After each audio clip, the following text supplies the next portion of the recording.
Hey, everybody, absolutely stunning news over here this week. We have a video version of this week's episode available on our Patreon, which is patreon.com/late night. Go over there, sign up at any tier, and you'll have access to it. Once again, that's patreon.com/late night. Now, enjoy the show.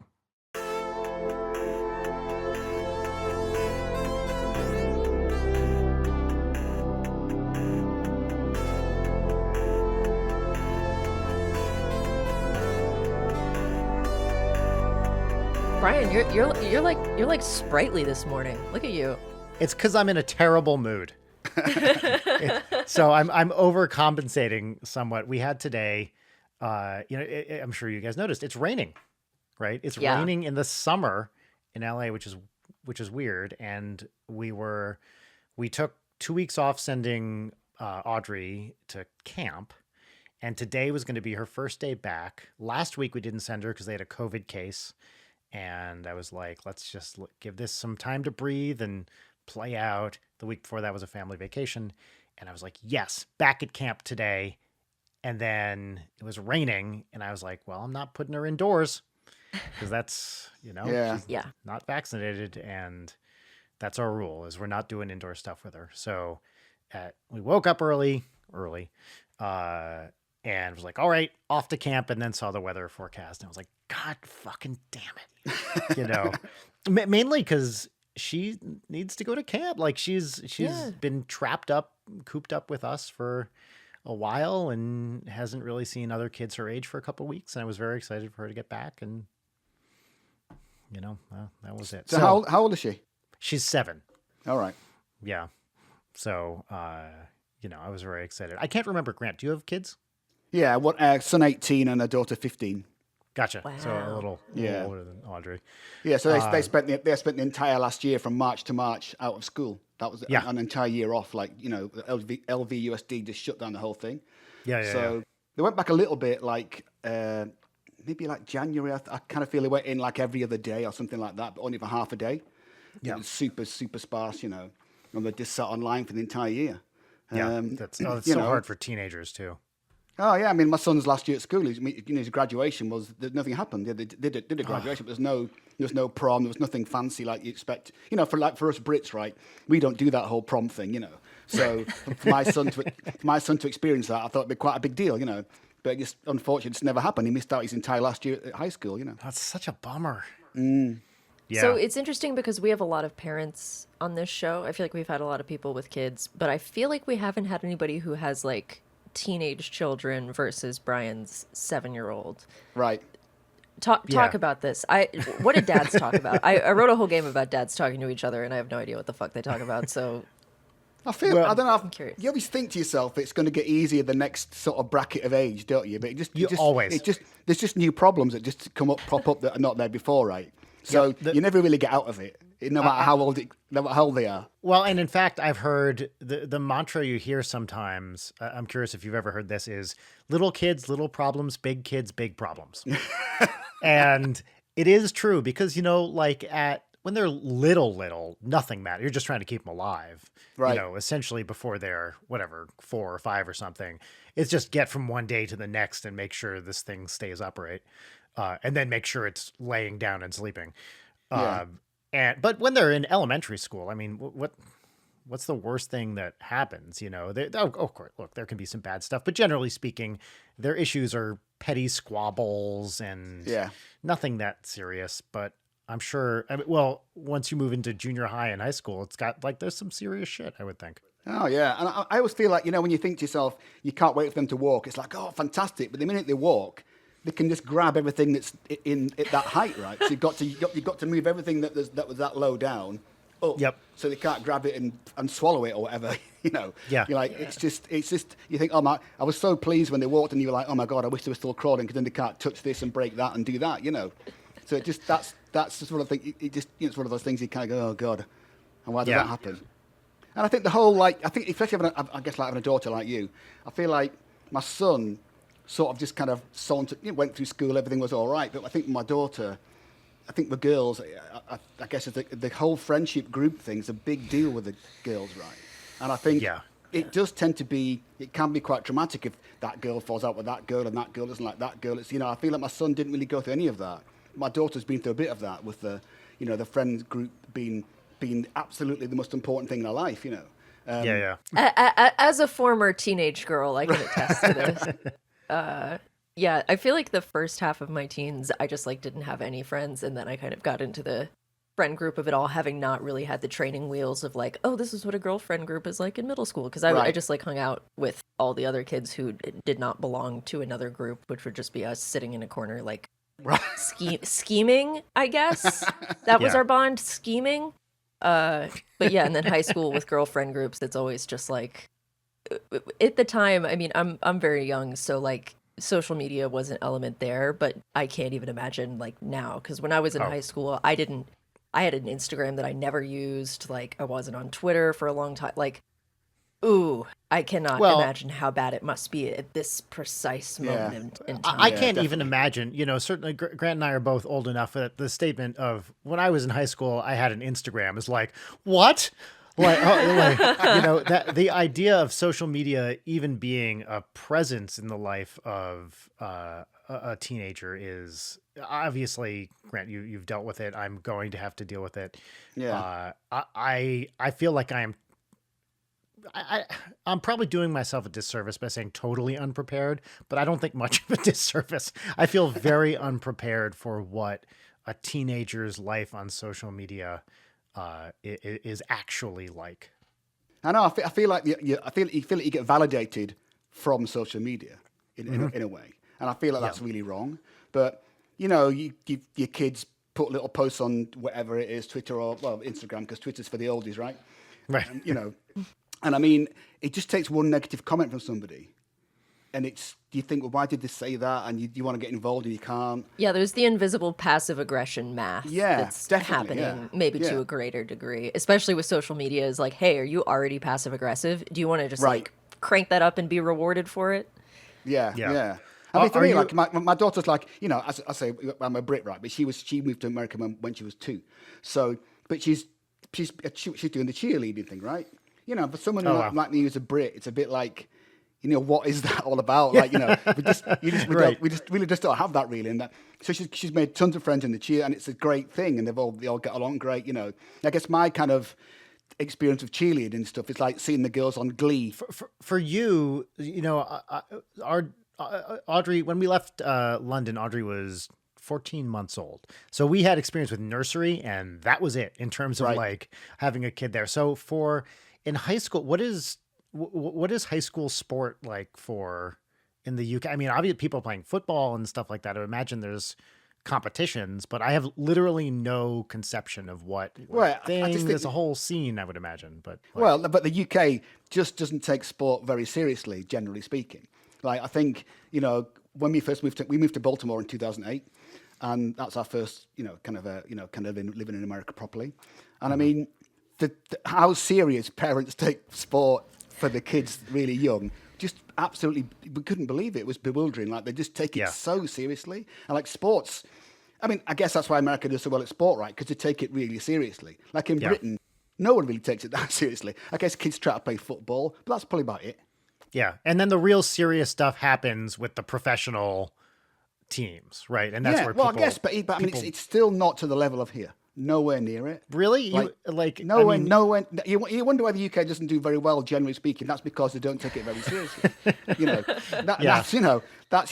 think Wimbledon is the premier tennis tournament in the world, probably. Yeah. And the Brits usually do terribly at it. And you think, well, surely if we got that fantastic thing in the UK, wouldn't we all try a little bit harder?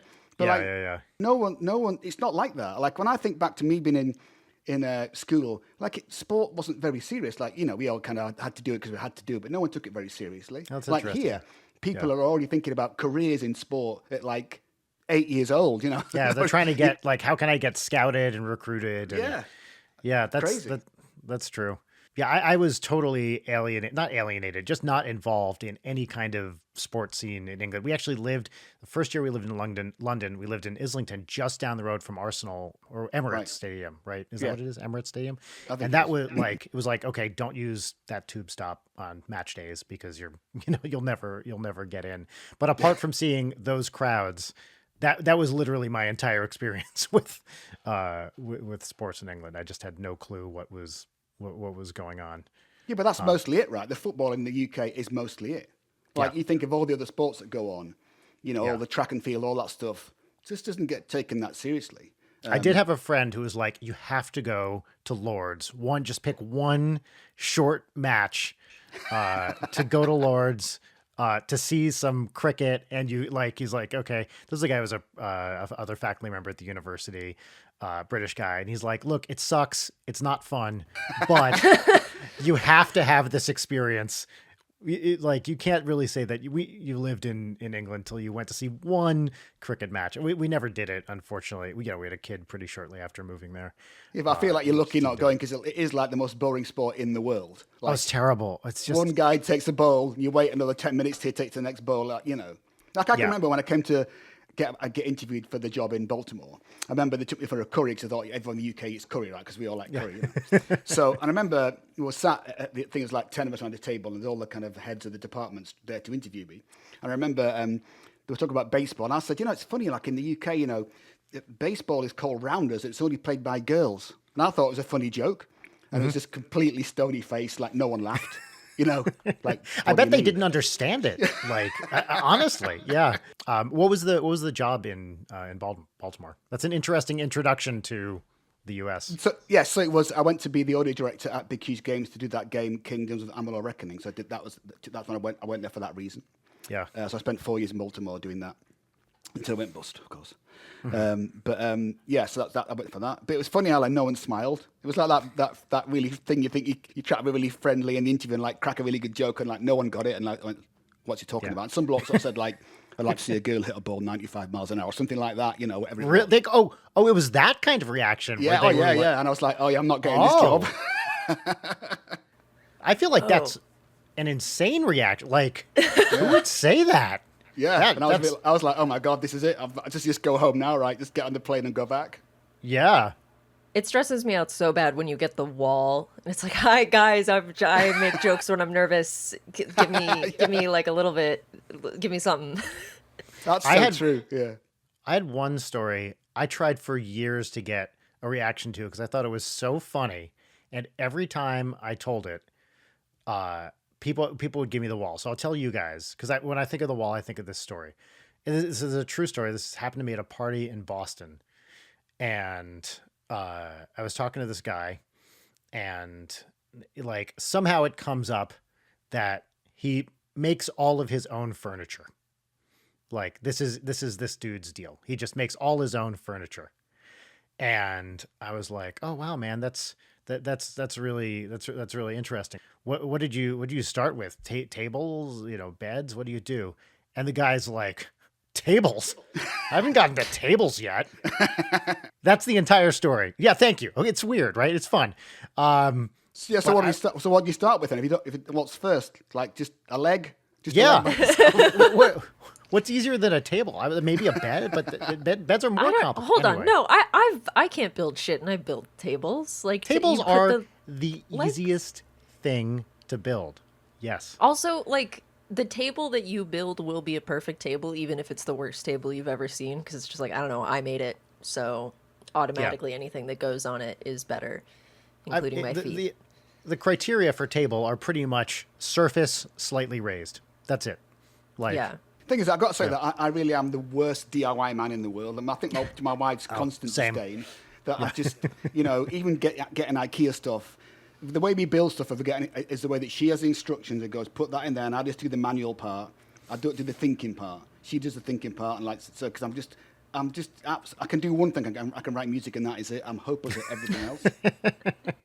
Yeah, I'm the same. I'm the same thing. When Rachel and I. So we got married. She grew up Catholic, and we got married in a Catholic church, which means we had to do a pre-Cana. I think I've talked about this on this show before, Leighton. Do you remember this? Maybe. Do you know what this it's is, somehow Grant? news to me No. that Rachel is like Catholic. I didn't know this. Yeah, somehow. I mean, she's not like a practicing Catholic right now, Sure. but she grew up Catholic, and her parents were extremely devout and extremely liberal. Like they're that late 60s Vatican II era Midwestern Catholic where they are, they were like flowers in your hair, wreath of laurels at the wedding, like very hippie Catholics in the late 60s. But the deal is before you get married in a Catholic church, you basically have to go to this wedding class so that the priest can approve you to be married. And this is called a pre-Cana because of the feast at Cana. It was a big biblical wedding or something like that. I should have done even the most basic amount of homework to understand why I was doing this, but I was just like, well, I want to marry Rachel, so Right. if we have to do it, we do it. But the point is that you go to this thing. We were living in Boston at the time, which is where we met, and we found the most liberal church in Boston, which actually turns out you think is a liberal city, except when it comes to Catholicism, then it's quite rigidly conservative, which Well, because of the Irish, right? Because of the Irish in Boston, right? Yep, absolutely. But there was a liberal church right in Boston Common, the Paulus Center, and we went there to do wedding classes. And it's a full weekend where you sit down and you have to. It's like I was expecting this to be the most bullshitty bullshit that ever bullshitted, and it was kind of awesome because you sit down. They separate you, by the way, into people, Catholics marrying Catholics and Catholics marrying non-Catholics. Ooh. Because if you're double Catholic, you kind of know what you're in for. If you're half Catholic, then like your partner really doesn't probably know a lot about it. So we Go got into sit the in the Catholic. half Cath corner. Yeah, exactly. And what they made you do is they made you sit down and fill out like Cosmo magazine style quizzes about every single fucking thing in your relationship. So there was, and it's at the time, so this is late 2000s in Boston. Everyone there, it was just male female partners. I don't even know if you can get married they do same sex marriage in the church. Anyway, it was all men and women, men marrying women, women marrying men, and the quizzes we had to fill out were there were two columns. It was man and woman, and then a list of duties like house cleaning, childcare, blah, blah, blah. And you had to go down. This is one of like 300 exercises we had to do. You had to go down and check off each column, one or more things in each column for who is responsible for this. So who is responsible for house cleaning? Man, woman, both, or what? Or neither. And there's a long story leading up to the DIY thing, but there was one which was home repair. And for that, I created a third column, which was call a guy. And it was the only entry that we checked off, call a guy, because I can do absolutely nothing. It is an accomplishment. When I hang up a picture, I feel a sense of accomplishment. Right. Yeah. As you should. That's about the extent of it. Yeah. It's funny talk about the wedding thing. Like friends of mine in the UK, the girl was I think she was Protestant, but he was Irish Catholic, and so the parents got into quite an argument about where they were going to get married because they wanted to be. So they agreed to have a wedding in a church, but they had to have the Irish guy come in and the Catholic guy and do a bit with the other guy. It was all a big maneuver to try and appease everybody, And I just thought it's such a faff. Like me and my wife are both atheists, so we just got married in the UK. You can get married anywhere you like, as long as it's licensed. Yeah. So we just got married in a licensed place there was no religious part to the ceremony at all. It was just basically tell a couple of stories, have a bit of a laugh, sign the book, and then you were done, right? Yep. And so I was kind of glad that we didn't get involved in any of that sort of stuff, because I just thought it seems like such a minefield to navigate if you're different religions. It seems like how do you fix that? Yeah, we had to sign there were forms for non-Catholics to sign, and if you were a Christian, if you identified as any kind of Christian but were not Catholic, you had to sign a form that was called a dispensation of cult. Oh, Whoa. wow. Yeah. But okay, here's the really amazing part about this thing, which was at this one thing, I was like, okay, this is why this is actually worth it if it's done in a reasonable way. Is at the so you go through this whole thing with like, let's say where there were 30 other couples there ish. And at the end, the priest, and I know I've talked about this on the podcast, the guy who was leading this was a resident sexpert for the Catholic Church, and his name was Father Dick Sparks. I have definitely talked about this guy on the show. He's like this, I'd say he was in his late 60s or so, short little rotund guy, mostly bald, like a ring of white hair around his ears, little glasses, very, very sweet man. Like he was great. And he wrote a column about sex in some Catholic magazine. And anyway, at the end of, you go through all these quizzes, and then the last like half day or so, Father Sparks pulls each couple aside and takes them up to his office, which, by the way, was filled with Western stuff. This guy was obsessed with Westerns. And so he had like all this cowboy stuff all over. And what he did was one at a time, he would bring you into his office and he'd say, okay, when it was me and Rachel, he's like, okay, Rachel, you wait out there. I'm going to talk to Brian. And so brings me into his office and he's like, okay, look, here's what I'm doing right now. I need to know that you want to be married to this person. I can say, if I say no, the Catholic Church will not marry you. This is your opportunity to get out of this. If you want to get out of this, and I won't say that you said, I want out, I'll come up with whatever reason. But if you feel like you're being pressured into this and you don't want to do it, tell me now so I don't approve this. Father Dick Sparks' get out of jail free card. Yeah, right? That's crazy. And I feel like it'd be like a lifesaver I would imagine this would happen more to women than men, women who felt pressured to marry someone they didn't want to marry and could say, look, I really don't want to go through with this. Let's figure out an out. Like, what a great thing to have. Like this.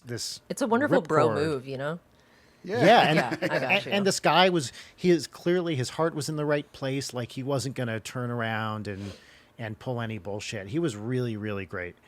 And like I was like, okay, it's good to talk about all these issues, like who's going to handle what, but also this like, actually, do you really want to go through with this and tell me now because I can like cut it here? Yeah. What a great idea.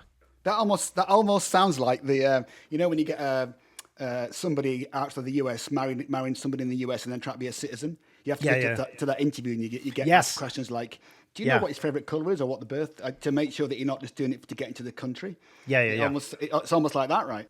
Yes. Yeah, and in fact, he then, after the individuals, he then interviews the couple together, and because he also can say no just if he feels like it's not, he's obviously he wasn't going to be capricious about it, but if he could sense there was something really problematic happening, this guy had, I got the sense he would have no problem being like, I don't think you guys should do this. So I wonder how many times he actually does say no. I mean, how many times do you think he would say no? I wonder. We asked him, we were like, do you ever say no? And he's like, all the time. Really? He's like, wow. He's like, I don't do it lightly because I only do it if I feel like I have to, but like it's pretty regular. If only that was more of a standard thing of just somebody who can look at it and be like, why are you getting married? No. Just, I feel like that would help. Yeah. Yeah. I must admit, I found that a bit unexpected. I kind of thought it was just like a rubber stamp sort of thing, like you'd more or less, Yeah, well, I'm sure some people do it. I don't know how the general thing is. Obviously I just have the one data point, but this guy took it seriously. Anyway, I did want to ask, so we very seldom do like interview questions, Grant, but I feel like we have to talk about music at least a little bit or people will be upset. So I want to hear, I don't know. So tell me, what was your like training background, all that sort of stuff? How did you, what were your early days in like as a musician? So I just remember like being 4 years old and they bring around a recorder at school, the recorder, I think. Yeah.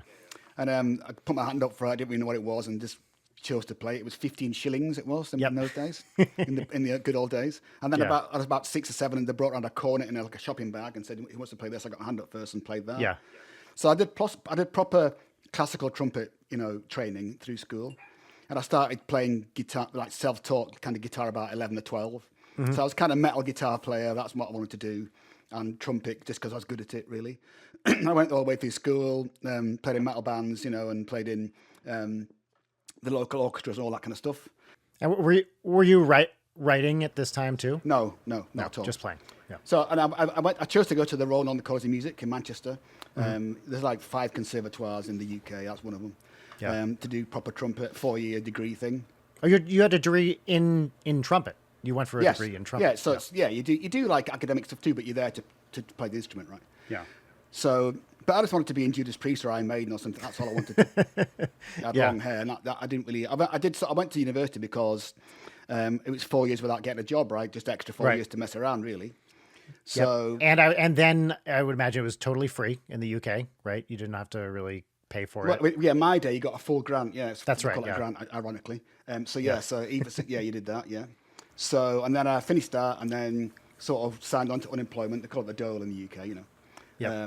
And I suppose I spent the next 11 years signing on and off the dole, playing in some bands. I was doing local band stuff, in pubs, just playing covers.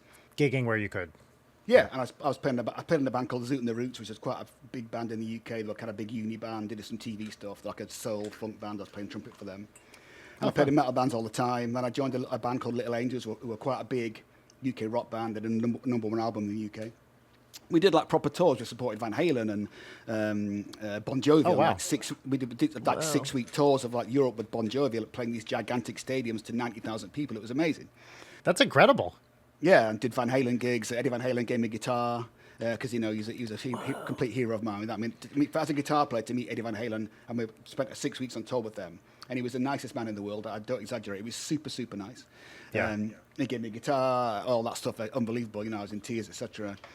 And then I guess I'd done that, as I say, for about 11 years, and it kind of all came to an end. The Little Angels kind of split up, and the big touring went away, and I was back to playing in covers of bands, at home, scraping a living, still living at home with my mother at 33, 32.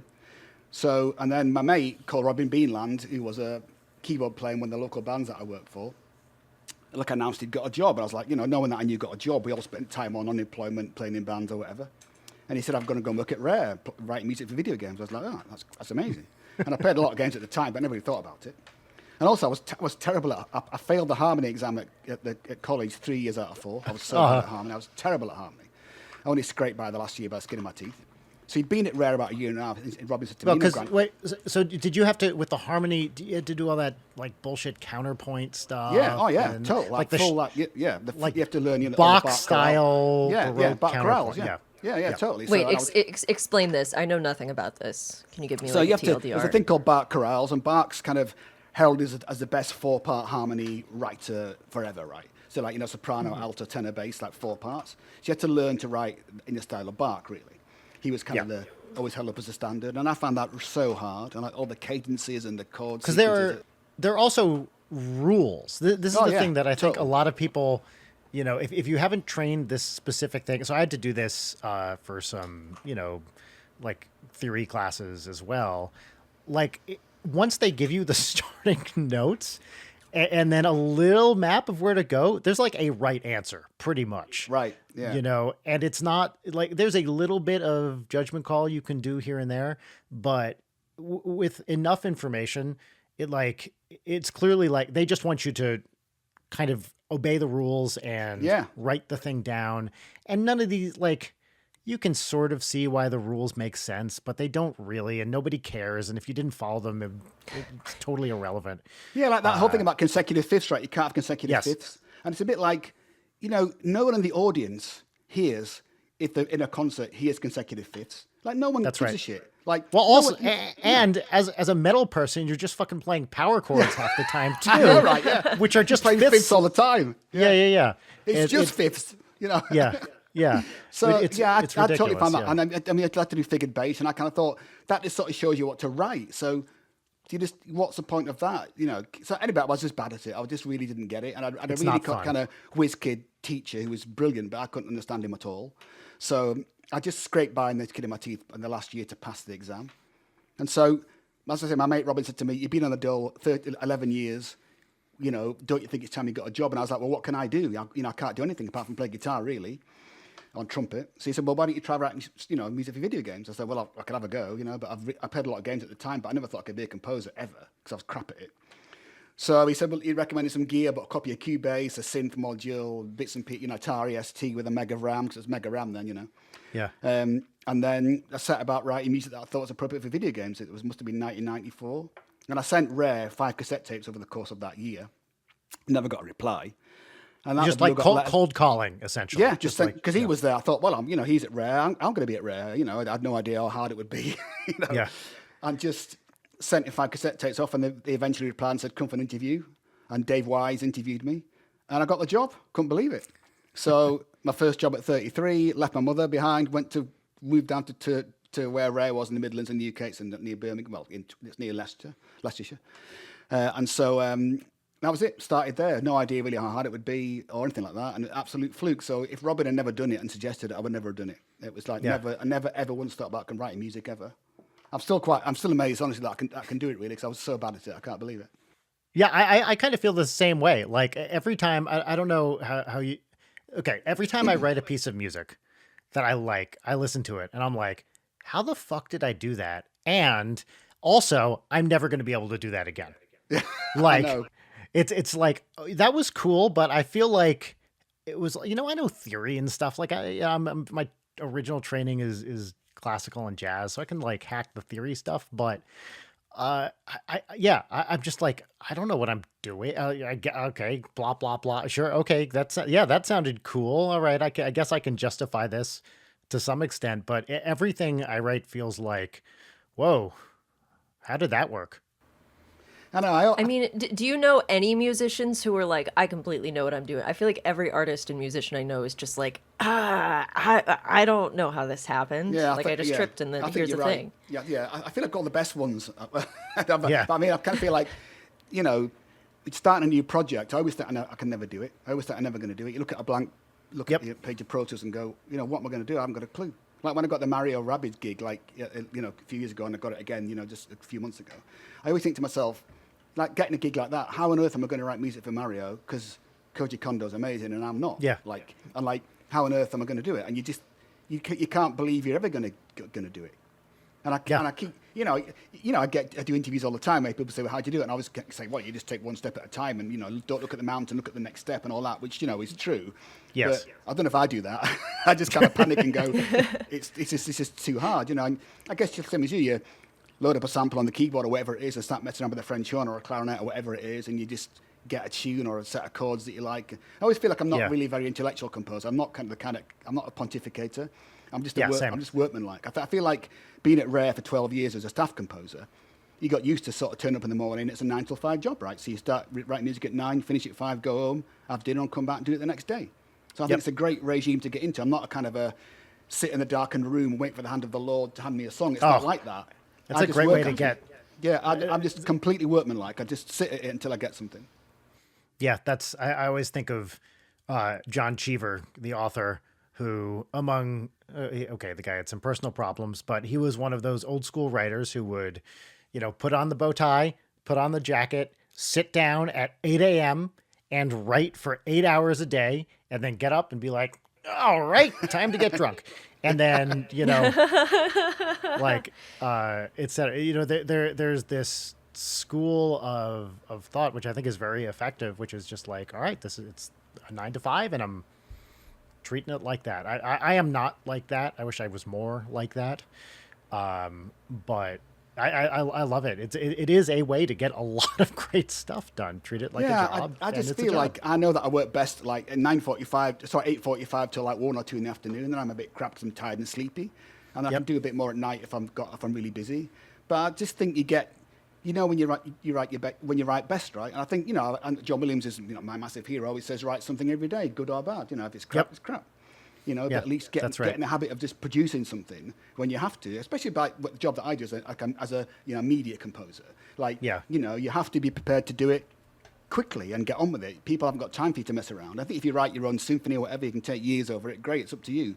But when you get someone paying you, you're on the clock, I want this game out or a movie, whatever it is, by this time, you just got to get on with it. You've got to get used to making yourself be productive. So I would imagine you didn't study like production or electronic music too much or anything like that. It's kind of learn as you go. Was that the case? Yeah, I didn't study anything. Yeah. I just nothing. I just, when I first got to Rare, I got that synth to work on the year before I went to Rare. But apart from that, that was it. I just played trumpet and metal guitar. That was it. So, same. you just, I kind of, when I talk to people, they'll say, well, what do you do? How do you do it, or what do you do? I'll say, look, just go out and buy the synth and mess around with it. There's no rules. Just do what you want. And it's amazing how you can go out and buy these great, huge, bloody orchestral libraries now, like the Spitfire library that I use, and people can sit there and mess around with a live orchestra. I know it's $1,000, it's a lot of money, but, you really can just buy that thing, have it on your computer, and mess around with real live people, and you can find out what an orchestra sounds like, and you can do what you like with it. I mean, when I first started, that was just unheard of. You just couldn't do that. So it's amazing how, today. Yeah, I've been thinking about this a lot recently. There are no rules. Like, this is something I feel like I have to tell myself every day. There are no rules. If it sounds good and I like it, that's good enough. Because I constantly have this thing where I'm like, I feel like I'm doing it wrong. Right. And there is no wrong. Who the fuck cares about wrong? It doesn't exist.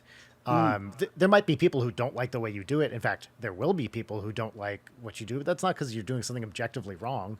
Like, I have to remind myself every day, there is no right and wrong. There's just how you make a thing. And I think when you're writing for music for yourself, right, you can do whatever you want. You can make it out of farts. Who gives a shit? Like, you do what you want. I kind of feel like when I'm working for somebody else, I have to do what they want, because I make a living. If they don't like it, they're going to just fire me and find somebody else. So you have to learn to be. I think composers a lot of the time want to do it the way they want to do it. And like, I know what I'm talking about, you're talking nonsense. But when you work for somebody else, you can't be like that. That's right. You have to be amicable and say, yeah, I'll change it, no worries, even though you don't want to do it. You've got to do it, right? And you also don't they don't know what language to use to give the note that they're giving. Right. And you don't really know what they're talking about. I mean, it's kind of the graphic design disease as well, where someone's like, can you just make this like oomfier? And you're like, what? I know. So I'd imagine, is that a thing for you where people give you notes all the time? You're like, okay, I have to figure out what they mean. Well, I think I've done it for like 25 years just now, whatever it is. I feel like I've learned now the way to do it. And the way I get around that is like, when you talk to a creative director who's a musical, I mean, most people like musical, not like that. I'll say, look, tell me a movie scene that you think is in that direction, or send me an MP3 file of a song or a tune or a YouTube link that you think is in the right, so it points you in the right. At least you get the right direction, right? I kind of feel like the worst person to work for is a guy that kind of goes, I don't know what I want, but I know it when I hear it. So you could spend the next 50 years writing that piece of music, right? I never quite get there because he hasn't given you any clues whatsoever. So I always try and get clues. I mean, working for the Mario guys in Ubisoft Milan and Paris, like, they speak great English, but sometimes they'll get the wrong word. Okay, and I've got caught out a couple of times on the wrong word that they mean something that they think it means something that I don't. But generally speaking, as long as you get that kind of YouTube-y movie reference thing working as a common language, that gets around music. I mean, I don't know what to do about animation or graphics or that's a different. I don't understand that at all. But I think musically, I think you can use other music as a pointer.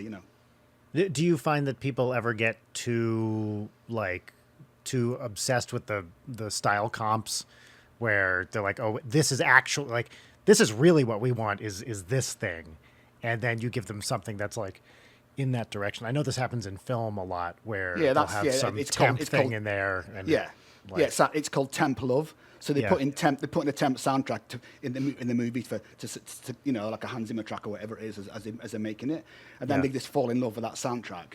And of course they can't have that soundtrack; it's already out, right? So we want it like this, and you can't get too close; you're going to get sued, right? Right. So I do come across that. You just have to do your best. What can you do? I think temp soundtracks can be massively frustrating for composers because you have to try and write like it. So yeah, I totally get that. I mean, what do? You just have to do you your best. just gotta just keep trying. Yeah. I mean, that's the danger of all like necessary temp stuff in anything, whether it's like art or designing a video game, where it's like, okay, we're gonna put this stupid asset in that has a stupid joke on it because we mean for this to be a placeholder, but we have to be okay with it if at some point this ends up in the game because we just simply did not have the time to fix it or do a new thing. Like you end up falling back on a lot of really dumb early temp decisions sometimes because it's just like, yeah, fuck it, I don't know, this character's name is this. Right. Yeah, yeah. And I kind of feel that the higher up the ladder you get into the echelons of the executive kind of thing, they're just all shit scared of making a mistake and it going wrong Yes. and losing loads of money. So That's right. they want it to play it safe. They don't want to have any risks, or they want it all to be. And like that's why I feel like things get watered down, eventually to some kind of watered down shit that no one really likes that much. I kind of feel like you make something by a democratic decision amongst lots and lots of people, where I don't think that works that way. The best way to work. Yeah, stuff being focus tested to death. Yeah, it's that kind of focus group. You want that director at the top who goes, "This is my rainbow. You're welcome to ride it, but it's my rainbow." And he makes your decisions, and you live or die by it, right? And I feel like the best things are made like that, not by focus group, but by someone that's got a really strong vision about something, wrong or right. I kind of feel like when I was back at Rare, that's what it was like. You had people with really strong visions about stuff. And like, doing the Mario game with Davide Soliani, he's got a really strong vision about how the game should be, and it turned out great, right? It's the guys that are a bit wishy-washy, or it's very corporate-y, where it's all a bit, everyone kind of likes it a little bit, but no one likes it lots. Yeah. Where then you get a real strong director or whatever it is at the top who's not scared to make a mistake. That's the people that I like the best, because because you really feel that you got something, a real vision kind of thing, not like some wishy-washy nonsense that just gets nowhere. It's all about just making confident choices, and as long as you do something deliberately and stick to it, like what else can you do? Yeah, and then have someone be open to someone being like, not that. All right, back to the drawing board. Try it again. Yeah, but it's better I don't than mind being. that. I like strong direction. I really like people to have strong ideas about stuff. I like it that way. It's better for me to have someone that goes, I want it to be like this. Yeah. I like it like that. How often are you working with live musicians as opposed to mostly digital? So it just depends on what the budget is. Like I keep mentioning the Mario game, but the last one with the Mario Rabbids Kingdom Battle, we did like 50 minutes live orchestra, something like that. But like, Civilization games, that was all live orchestra.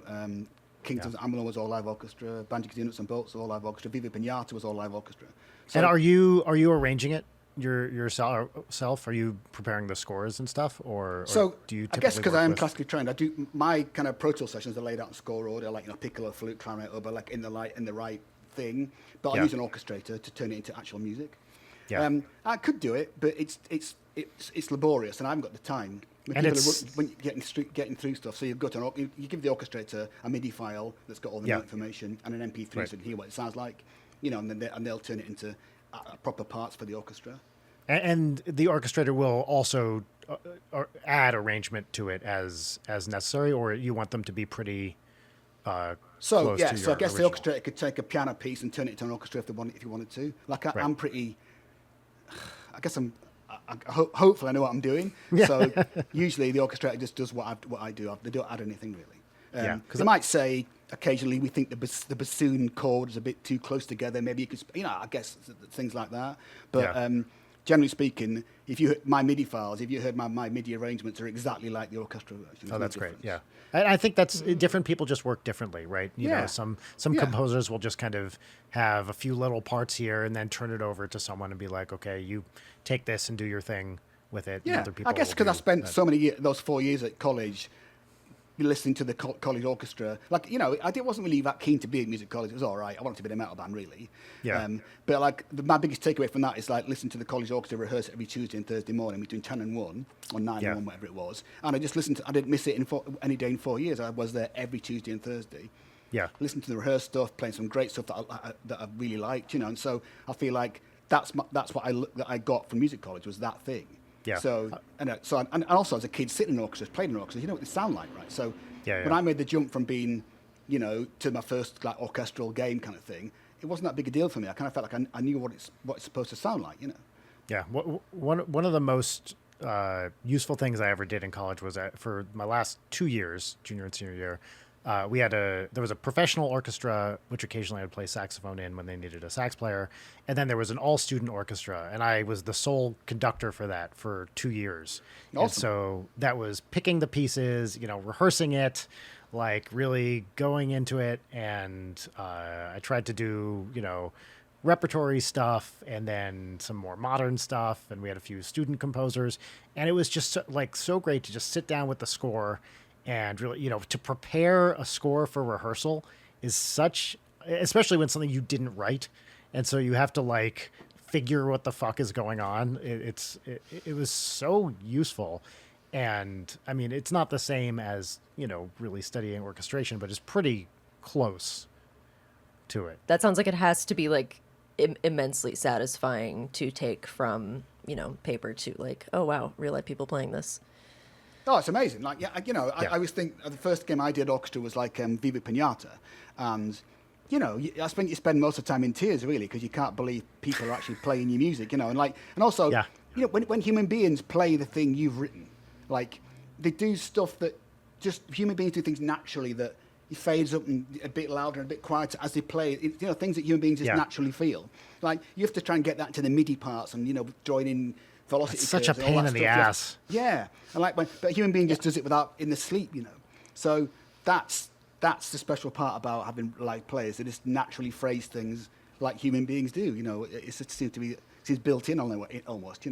So that's properly fantastic. And I think as a composer, if someone's playing your stuff, that is just the best. And I don't think for me, there's not a better experience in the world than that. That is no, absolutely nothing beats that. Yeah, amazing.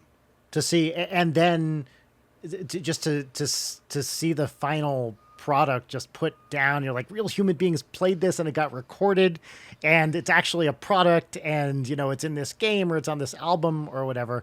I think that's incredible. But yeah, to me, every time it's even not with an orchestra. I mean, orchestra is a whole other amazing thing. Even when there's just two people playing it, something I wrote, I'm like, oh my God, this is incredible. What?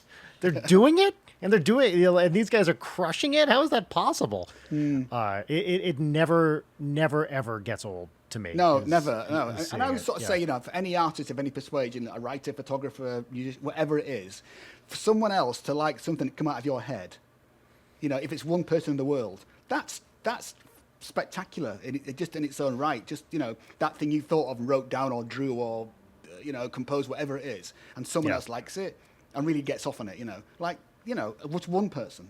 I just think that's so special, Yeah, I'm curious to step away from the composition stuff for a moment. So we with Audrey right now, just about the age. COVID threw this all for a loop. We're really going to start, music lessons with her. She definitely has a musical brain, but yeah. So I would have started piano a year ago, but blah blah blah. I'm curious, what did you do with your kids and music?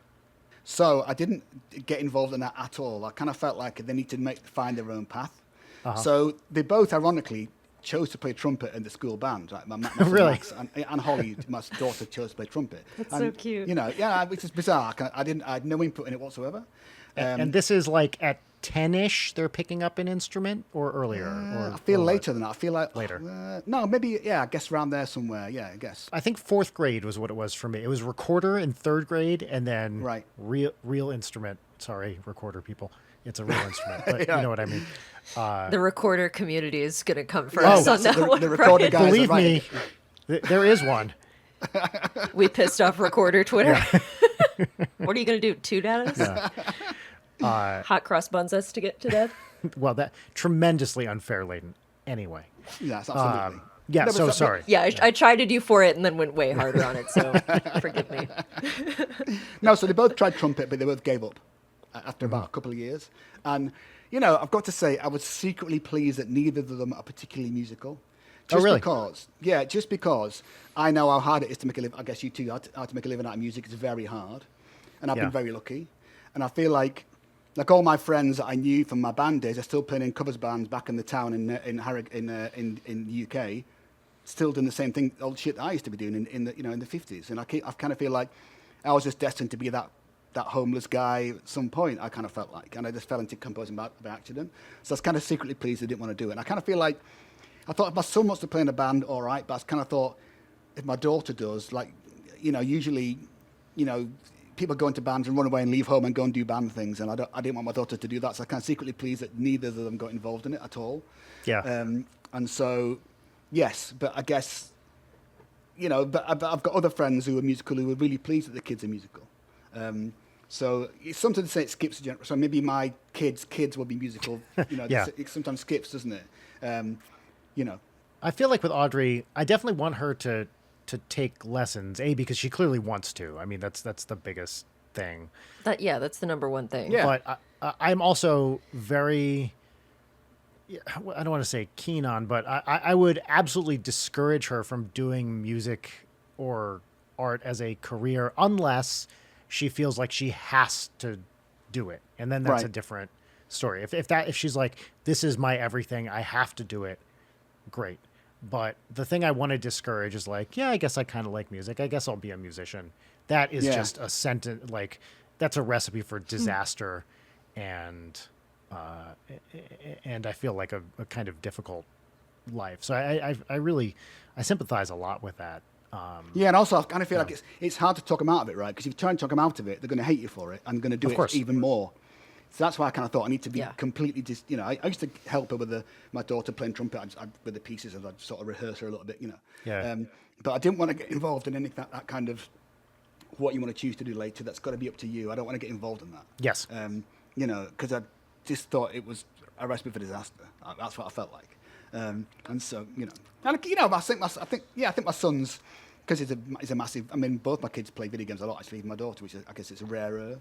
But he's a massive gamer, so I think he finds it amusing that, some of his friends think the Donkey Kong rap's quite funny and all that. He thinks it's quite funny. He's had a few little moments like that where I think he was wearing a GoldenEye shirt at high school, and one of the senior guys said, "Hey, son, so what?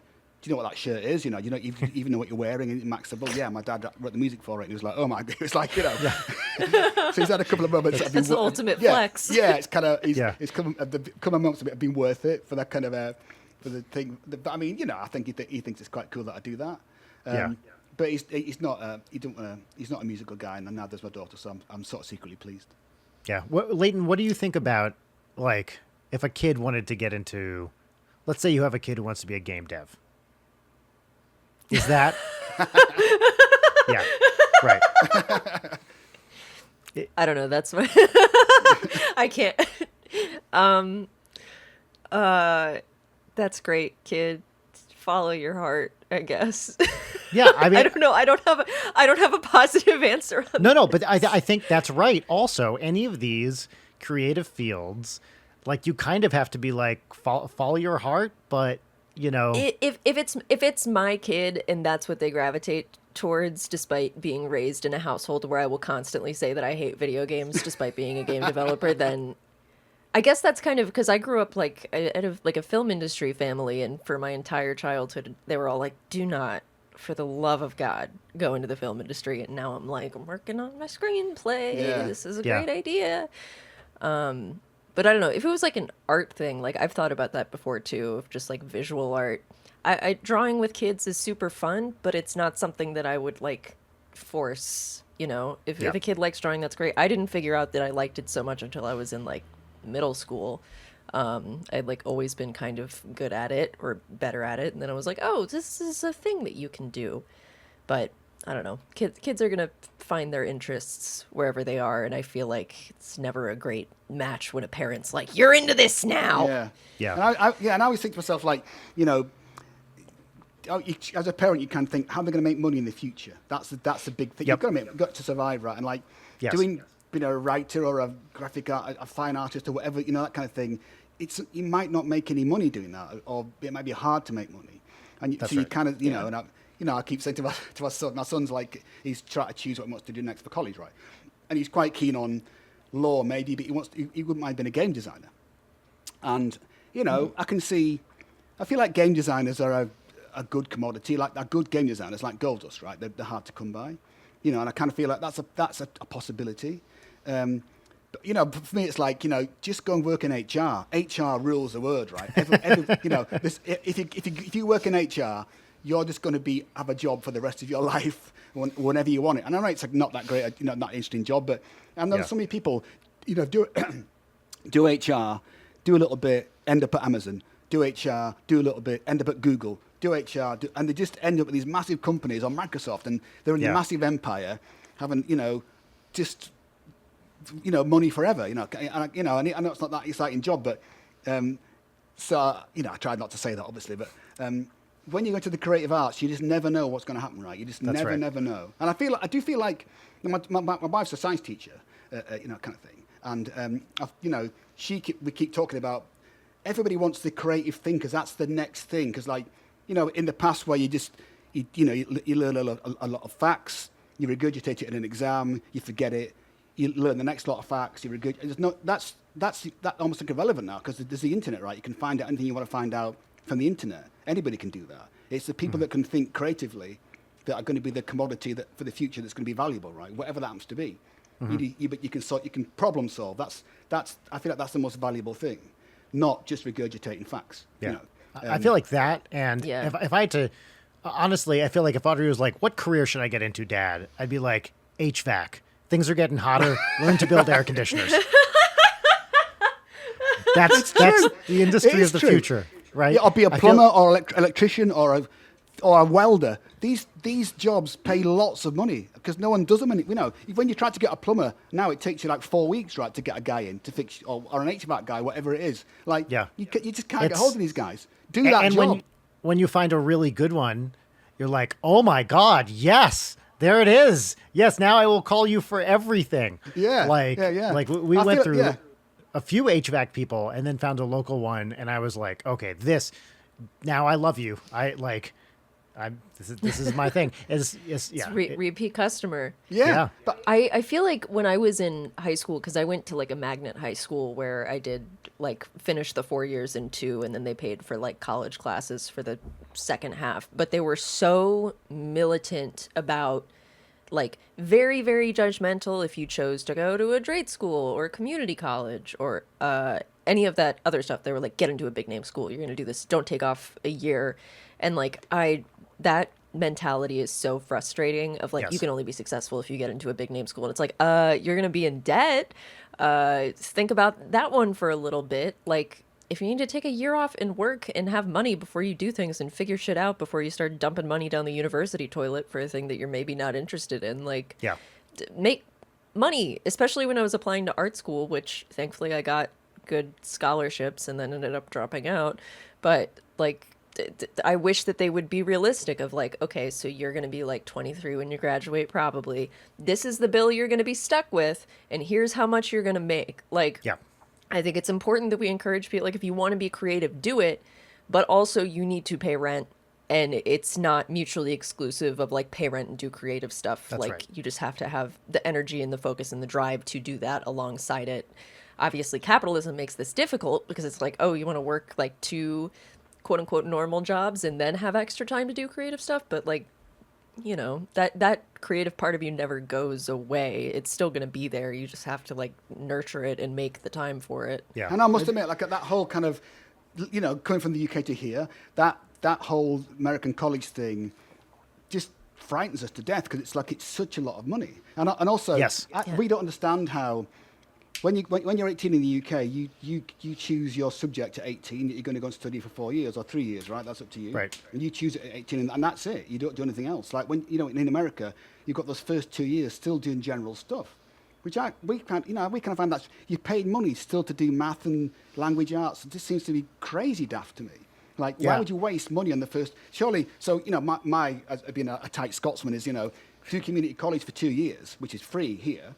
And then transfer to a UC for years 3 and 4, whatever. Yeah. And then you're still going to come up with the same degree at the end of it, and you're going to have half the cost. It seems to be the best idea in the world to me. So we don't. You do your prerequisites at a community college. Yeah. You don't. If you're going to go to a specialized school or an art school, you don't need to go do art school English. No, it's rubbish. It's a waste of money. It's terrible. And also, in the UK, it's capped, right? So I guess you know this, Brian. That any school in the UK you go to, and even the best school like Oxford and Cambridge, they charge the same money as everybody else. There's no That's difference. Right. It's capped. So like here in America, the best schools charge as much as they want. Like I in the believe UK, it's capped. Everyone pays the same money no matter where you go. Basically what they did, this is probably 10 or 15 years ago, is they started charging a little bit, and then I think it was like £3,000 a year or so. Yeah. And then they said, okay, actually it's a sliding scale. It can be 3,000 to 9,000. Right. And then and they're like, but you don't have to charge 9,000. Everybody immediately started charging 9,000 pounds a year. But the other interesting thing they do is you don't have to pay that money directly, right? Right. My understanding is that you basically get I think maybe you can, but you basically get a loan for it at a reasonable interest rate, and then they kind of take it out of paychecks or whatever as you. Yeah, yes. What they do is they say that if you don't have to pay it back until you earn a certain amount of money. I think it's like 20 grand a year, something like that, 20 pounds. So if you don't ever make that 20 grand a year, you never pay it back, right? Yeah. So they wait until you earn a decent wage, and then you start paying it back, which I think is a great idea. You know, and the fact it's a great idea. Cambridge, and like Oxford and Cambridge charge $9 grand like everybody else. So you get in based on how clever you are, not on how much money you've got. You know. Yeah, that's right. That makes to me it makes sense. Surely you should get in on how clever you are, not if you've got rich parents or whatever it is. I just think that's wrong. So I find them. I have to say, I personally, I am very in favor of the liberal arts degree. I mean, when I was in the UK, it was liberal arts was basically a punchline. They're like, "What are you, a liberal arts student?" You know, basically with this veneer of, "Oh, you don't know what you're doing and you're kind of useless." For me, like I went to a liberal arts college, and without that, I would not have ended up as a music major. I went in wanting to do, let's say, I guess it was physics and philosophy. I ended up doing, of course, in the US you can have double majors. I ended up doing math and music. And that was really because of that first year, because I went in with this idea of like, okay, I want to do at least, one kind of very useful or concrete thing. I took one music class and I was like, well, oh fuck this. Okay. I was already a musician, but I was not taking theory classes and stuff like that. And that one class then really completely changed my life and allowed me to, focus on that, instead. Now I know you can do that in the UK. We had people, so when I was teaching in the physics department, you'd get people who were like, oh, I did a year in whatever, computer science, and now I'm switching over here. But they cap the number of years that you can get that money for or something like that. Right. Yeah. So it's not impossible, but I saw a lot of the other side of that, which was students who too early were forced into a particular thing, in my case, physics, and fucking hated it. They got a year in, because you don't know what physics is until you're doing it at like maybe a second or third year university level. And that's not what you're doing in high school. And once you get to that level, and it's a whole other thing when you're, getting a research degree, like a PhD or something. But I saw a lot of students be like, well, I signed up, I got in for physics. I was teaching at Queen Mary in London, and, which was a good but not top school. And these students felt completely trapped because they had to pick so early, and what they got into was not what they thought they were getting into. And then they were like, well, and actually if they were in their second year, it was like, well, I actually can't really switch now because I won't have the money to start a new course. There was a negative side to that too. I don't think there's like a right or wrong answer. I think a lot of it comes down to personal preference. Some students loved only taking physics classes. I'll tell you what, talk about that science thing. My wife's been a science teacher, and she did a zoology in the UK, and she started doing a PhD.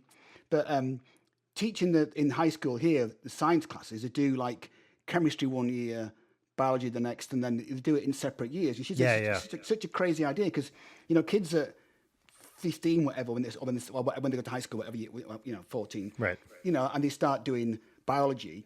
That gets really hard towards the end of biology. It's a really hard subject, right? And I kind of feel like, so they get to that point and go, this is really difficult. Where, like in the UK, you teach all three alongside, so they all get stepped along. Oh, that's interesting. I didn't so, know that. So you don't learn one at a time. So you're not having to learn some really hard biological facts or things at 14. You learn them when you're 17. So you can understand it better. She thinks it's a crazy way to teach science in the US, like doing it. Yeah, that's interesting. They do like in the UK when I started doing chemistry, science, chemistry, biology, and physics at the same time, and they all step along for the next 3 years, whatever it is. And it's much better. So when you get to the older age, you understand it better because it's the harder concepts come later. But here you get a really hard concept at 14. Yeah. In biology, which you just can't understand, you just find it's hard to understand. It seems like and it puts people off science. I think I'm not doing that ever again. Where you might find that scientists might, if they benefited from doing it all together, concurrently, you might find people would take science more seriously later in life when they got to university because they enjoyed it as opposed to hating it because it got so hard too quick. That's really interesting. Yeah, I wonder why. I mean, I would assume here it's partly just real estate, meaning that only so many courses you can offer in a given year, and there's other stuff that's taken up with. I don't have a good sense at all of what the secondary school education is. Well, you do that thing where, like, it's funny, the high school diploma thing. It sort of feels like it's not quite complete to me here. Like in the UK, they're called, they used to be called O levels and A levels, right? Right. It's called the GCSE and something, I can't remember what they call it. It's different now. So you do the O levels at 14, that's 2-year course. You pick 8 subjects and you do those. That's called an O level and you get a pass in that. And then when you start the 6th and 7th year at school, that's the 6th form time. You do A levels, which you choose 3 to do over 2 years. So it narrows it down. So, it works like that. And then with those 3 A levels, you choose to go to university and you get the best grades to get in, right? Well, I still feel like it's still very general in the US, right to the end of high school, right? It's still generally everything, right? That's right. And so and then you get the 2 years still generally again at the first step of college, right? Well, I think it's a little bit crazy. So I guess it maybe gives people longer to decide what they really want to do. But yeah, the other side of that, though, is that now, as education gets worse and worse here in the States, you have people going to college who still they show up and they don't have the preparation that's needed to do the advanced stuff there either. Ideally, they should show up at college and have, a good high school education. But as education gets worse and worse and worse, it's almost like that extra time becomes more and more important.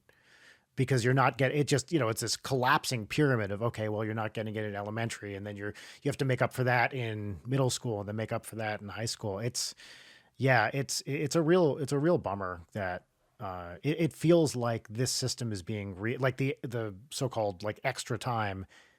People need more and more of it just to do the basic coursework. It's definitely not getting better. So I feel unfortunately I wish it was. You didn't need quite as much time, but I think it's going in the opposite direction. Yeah, I feel like in the UK, it's slowly converging to that point of you go to university, you do your 8 subjects for the 2 years at O level, 14 to 16. Then you do your 3 subjects at 16 to 18, and it's getting closer to what you think you want to do. And then you get to the end of those 2 years at 18, and then you either take a year off or whatever and think about it, and then you go to university. And by that point, you've got more of a focused idea about what you really like to do. I feel like. I mean, there's still kids, like you say, who don't get it and don't know what they want to do, but it's narrowed it down a bit more by the time you get to 18. I think here it's still massively divergent, massively general. Absolutely. Right to 18 when you go and you think, I still don't know what I want to do. And then yet so you do your 4 years at college, and then really to get to be properly educated, you need to go and do a master's. And that's to me it's just like, is that just a license to print money? Is that just like going, we need to get more money out of you? I think it is. And something I've said for years is way too many people go to college in the US and go into debt because of it when they don't need to. It's like, I think a college degree is great. I'm generally very, very, very, I mean, look, I was a professor. I'm fucking pro university. I like college. I want people to go to college, but I think generally speaking, too many go as I don't really know what I want to do, so I'm just going to go into debt going into this college rather than, and probably if that's the case, your time would be better spent getting a job or, doing a thing where you're not going to be going into debt and essentially wasting time. The other thing I wanted to talk about this before when you said this, Layden, is there was an article, I think last week, about MFAs and programs like at these very elite schools like Columbia Screenwriting MFA. And they basically went in to say, they did some research and asked, given how much you spent, like, was it worth it? And the answer is absolutely fucking not. Like, not at all. Like, people are going into 6-figure debt to get these, like, I forget exactly what it costs to get an MFA at like Columbia or something now, but it's probably not less than 60-70 grand a year. And the number of people that are coming out of that and actually earning earning enough money to make that seem like a worthwhile proposition is essentially nobody. Like, I think, there's the undergraduate education stuff, which is certainly one thing, but getting again, look, I got an advanced degree. I'm not anti-advanced degree here, but I think especially in the creative, in the arts, that especially because so much of it is like luck about knowing that one right person who will suggest a thing or hitting something at just the right time or whatever. I mean, like, that's the thing that I guess nobody really wants to acknowledge is you can do all this preparation, you can spend hundreds of thousands of dollars on school, but if you don't have that, like, that thing, you just kind of have to keep plugging and keep doing it, even if that thing has not. Yeah. If the guy at the video game place didn't listen to your 6th cassette or whatever you sent in, then I would say to people, like, I think people underestimate the networking part of any job, especially.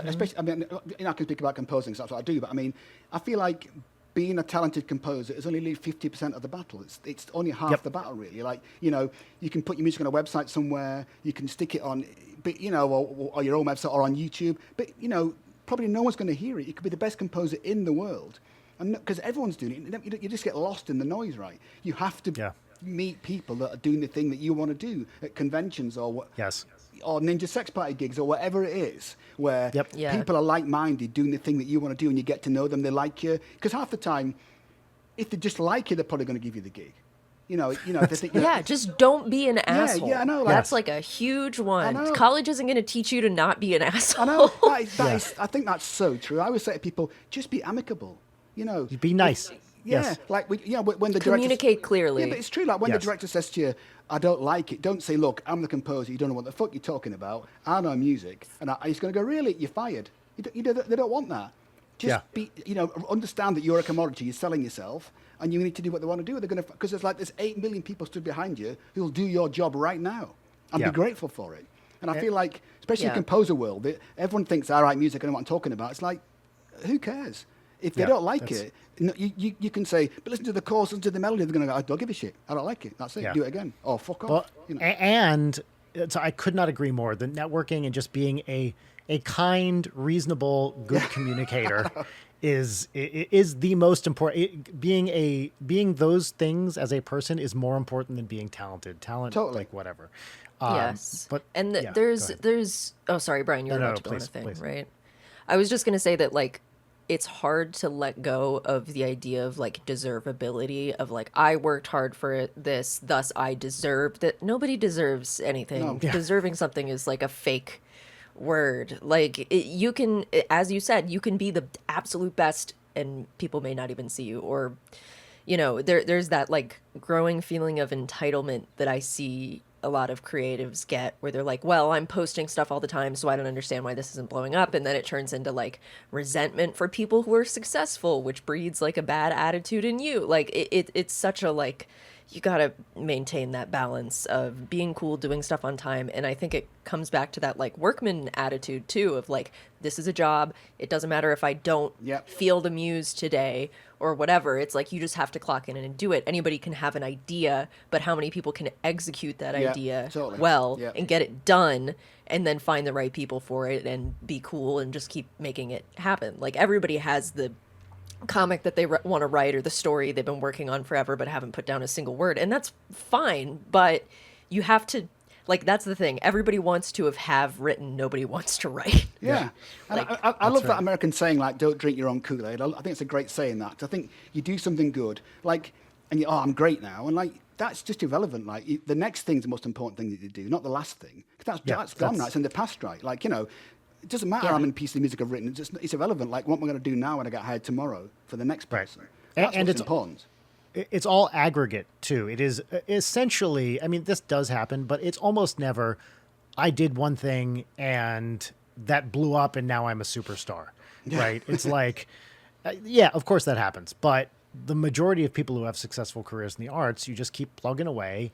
And I remember thinking when I was younger, like, oh, I met that person, that's going to change everything. Or, our album got on this chart, that's going to change everything. And it absolutely does not. Like, it is just the aggregate of continuing to do it and be reasonable. The thing I was going to say before is I think the other side of this, in addition to the networking, is having some vague business sense. Right. And just being able to, we're all small business owners these days. Any kind of creator is essentially a small business owner. And you just have to be aware how that stuff works. I feel like I had to learn all this by doing, just falling into it and then figuring it out as you go. But or a side gig, having a billion different gigs. It's all side hustles. Yeah. Maybe it'll, turn out to be something and maybe it will be nothing, but you did it and that's what matters. Yeah. And I guess there's exactly your point, Brian, of like, similarly, if you are a mentally ill creative, it's very easy to look at like, well, if I can just get X, if I can have the big successful thing, then my brain will be normal and I'll have self-esteem and that will fix everything. And I'm telling you, you get the thing, nothing changes. No, that's like, right. Nothing changes until you do. If anything, it's going to make you feel more isolated because it's like, well, I got my goal and I'm miserable. So what now? Like, you can't fixate on a destination because it's hollow. It doesn't matter. It's a goalpost that you've set for yourself and you're going to continue to move that goalpost throughout your life. Yeah. Like, to what we're speaking about, there's a really good Mickelson quote that's just like, I treat every project like that is the thing. Like, for the time being, that's all it needs to be. I'm not thinking about my career. I'm thinking about how do I make this the best thing that I can. Yeah. Which, love it. Yeah, like I always call that the curse of aspiration. Like, I feel like you're never satisfied with that thing you did, no matter how great it happens to be. You want the next thing on the mountain, right? You just can't give in. And I really sort of think to myself, that's sort of partly ruined my life in a way. I cannot not aspire to the next thing. Yes, like, me too. I've got friends who just Same. drive a bus for a living and are the happiest people in the world.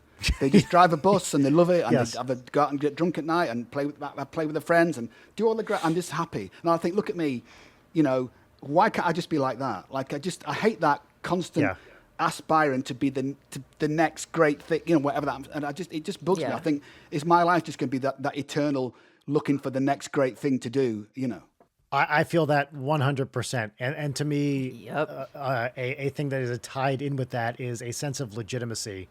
Like, will this person say, I like what you do? Someone who is in a place I want to be, or a career or something like that. Will they look at what I do and say, good job, bud? And it's kind of part and parcel of the same thing to me. It's that next big project, and then also getting like recognized from people who are in, up there, higher up the mountain. Yeah. And also, don't you think that, you get 8,000 great comments and the one comment that doesn't like it, that's the one you focus on. And from that point, oh, it's shit. He doesn't like it. It's shit. Yeah. And I just wish that I could just not do that, Because like I have to do that where I'm like, the person who would, a complete stranger who would approach me and tell me this, I don't care about your opinion or respect your opinion. I didn't fucking ask. And I don't like a person who's just going to come up and be rude as shit to me for no reason. Yeah. But will I stay up all night thinking about it? Absolutely, yes. Yes, totally. And there's always, and I don't want to say more often than not, but very frequently they find like exactly the sore spot.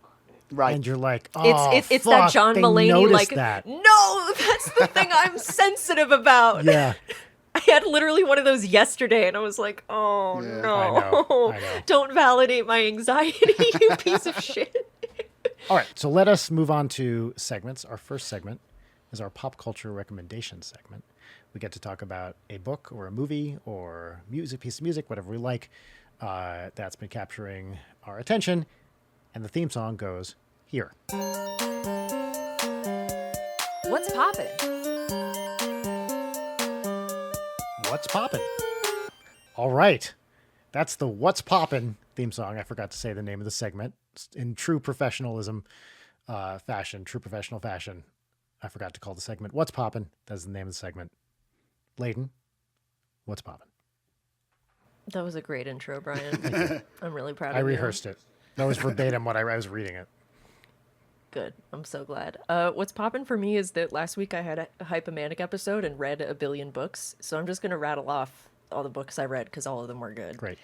All right. I read Love at Goon Park, Harry Harlow and the Science of Affection, which was about the monkey mother experiments in Harry Harlow, who is a real character. So if you're interested in psychology, read that book. I read Empire of Pain, The Secret History of the Sackler Dynasty, which, amazing, about the opiate crisis and how the Sacklers are cartoonishly shitty. And just single-handedly responsible for a fuck ton of death. If you like Succession, what if everyone on Succession was a billion times worse and also real? I read Michael Imperioli's novel, The Perfume Burned His Eyes. I have a huge crush on Michael Imperioli, and it's just like, damn, was this you're book a good writer. Yeah. Yes, it was really good. It was very like Scorsese's After Hours-y, just sort of like slice of life New York shit. I read The Last Victim, A True Life Journey into the Mind of a Serial Killer, which is about this kid who, as like a graduate project, started writing and like kept up correspondences with John Wayne Gacy and like really? Dahmer and Richard Ramirez. Wow. Yes. Like wrote to them in jail. So, yes. But the thing is he basically fronted as he figured out the ideal victim for John Wayne Gacy and like role played that. And I have to say, this book, every possible trigger warning that you can possibly put on a thing is on this book. It's one of the most fascinating things I've ever read, but it is extremely disturbing. But he keeps up this correspondence with Gacy where Gacy is like stalking him from prison. And then he goes and visits Gacy. Oh my God. And Gacy like assaults him. Like attacks him. And yes. Oh God. Bad. Like sort of like the whole thing for this kid. Because he was like 18 and this is at true. the time. This is a true story. Yes, this is a true story. And this guy went on to work for the FBI and like all this stuff, and he eventually committed suicide, seemingly partially because of what happened here. But it's a fascinating read, and it's horrible. But I highly recommend it. It's one of the best true crime books I've ever read. So I read all those books. They're all good. Those are what's popping for me. All of them are bummers. Literally all of them are bummers because I don't know how to read a positive, happy thing. Cool. That's me. Grant, what's popping? I sort of feel like a little bit. You guys seem to be very intellectual, and I'm just not that clever, I'm afraid. I just don't read. I really don't read anything. I've never read any books in my life. One thing I've read, really, I could say, is the Harry Potter books and James Bond. I think that's it. Well, to be fair, that's fine. Last week, Leighton's recommendation was something called the Sigma Male Grind Set, which was a bunch of videos on YouTube. Which were literally the opposite of intellectual. So it's not like Leighton doesn't talk about books, but we're not generally talking about intellectual stuff. Right. No, Brian like recommends yacht rock every week, so it's literally whatever you want. I guess what my favourite things right now, like I'm a massive Marvel fan, right? I've always been massive. I've got my Marvel t-shirt on. You know, I really love WandaVision and Loki. Like, I just feel that they're just fantastic TV, and I really like the fact that they've chosen, especially Loki, like quite an unknown director, a female director who's done a fantastic job, and just made it something that no one expected. And I kind of like the fact that Marvel, this gigantic kind of machine that churns out this stuff, take these chances on people to make cool shit that isn't what you expect. And you wouldn't think Disney would be that kind of people. They like it to be down the middle, that so they can really bank it money-wise. But I feel like those two, especially, I love WandaVision today. I thought it was fantastic, and I really love Loki. And so they're the things that I really, really enjoyed, kind of late. I've been watching Bosch on TV. Oh, is that good? I like Titus Welliver. I must admit, I wasn't that keen, but I really like it. I mean, it's all based on LACC things that you recognise. So I really enjoyed that. I've been watching that Line of Duty show, the UK show, which is absolutely fantastic. Line of Duty? I don't know what this is. Yeah, it's like a cop thing. It's like I think it's been the sixth season. But The plots are fantastic. The guy that writes it's just you should watch it. It's an amazing cop drama. It kind of goes through the entire thing. Every season's kind of linked together a little bit to get to the big thing at the end, which has quite not happened yet. So I guess I watch a lot of TV. That's great. I'm trying to think about stuff musical that I've listened to. My problem is, right, I don't know what you feel like this, but I'm not very good at picking up on new things. I'm very slow at that. So when someone says to me, this is great, it'll take me years to get to like it. I just don't like I remember people telling me that Queensryche were great, and I rubbish, and I absolutely adore Queensryche now. I think they're a fantastic band. And equally Nightwish. Like people that think I learned about them years ago. I'm not listening to any of it. It's got a funny operatic lady singer who's crazy, but I love Nightwish now. I am shocked you didn't listen to Queensryche. I know, crazy. I guess I had this friend of mine who wasn't that keen on. He kept preaching like new things. I just ignore it because he liked it. But like, I absolutely love Queensryche. I mean, I guess up to Empire, up to that point, After that, But Operation Mindcrime rules. It's my so God, good. Yeah, but the album before that for me is Rage for Order. I really feel that's a super deep album. I love that album to death. And it gets to this climax and ends in Screaming in Digital, then goes, I will remember, So, but I really wish that I would read. Because it sounds like such a fantastic thing to do, but I just never do it, and I've never done it ever in my life. I don't know why. Apart from I read metal magazines and stuff like that, and I loved a lot of comics. I would read comics, insatiably as a kid. That's reading, though. Yeah. I guess. Totally reading. I guess I suppose I'm poo-pooing that a little bit. Like I loved reading comics as a kid. Like I would never be without a comic. But superhero stuff. Primarily.